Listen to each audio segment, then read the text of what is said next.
Long time ago, Socrates said, know yourself. Now, this is not only the most important philosophical question, but the most important psychological question. Now, how does it apply to psychology? How does it apply to the psychology of meaningful living?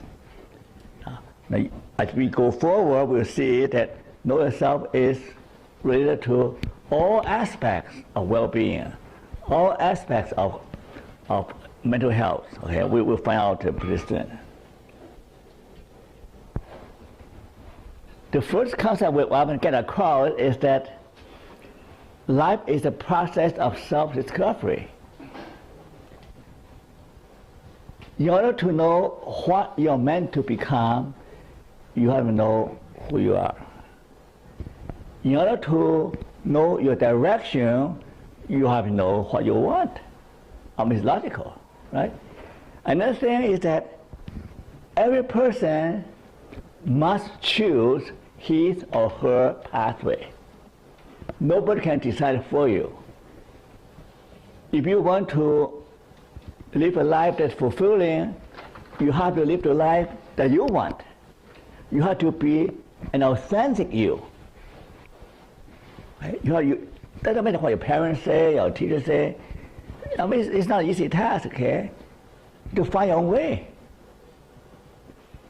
Now, some people still feel a bit lost, but don't despair, because as long as you're seeking, you shall find. Right? It's a matter of seeking. The second aspect about life is that life is a healing journey.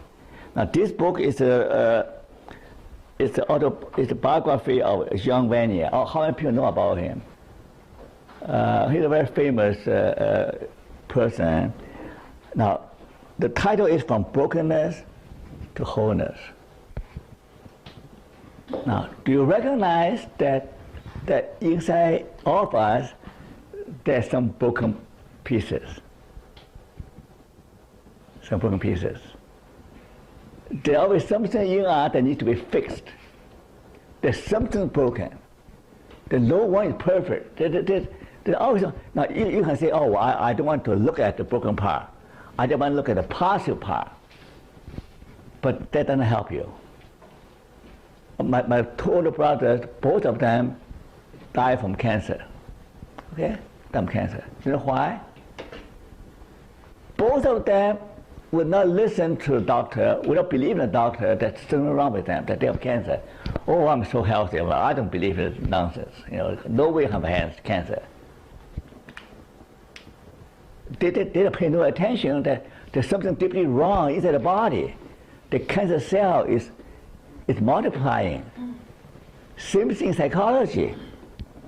Now, if you refuse to accept the fact that something inside you is not quite right, you have a problem with relationship.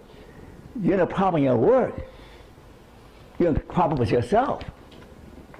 So if you recognize your brokenness, then you will start the journey of healing. Right? The healing will continue. You now, doesn't matter where you are, the healing journey continues. From brokenness to wholeness is a lifetime journey. Okay?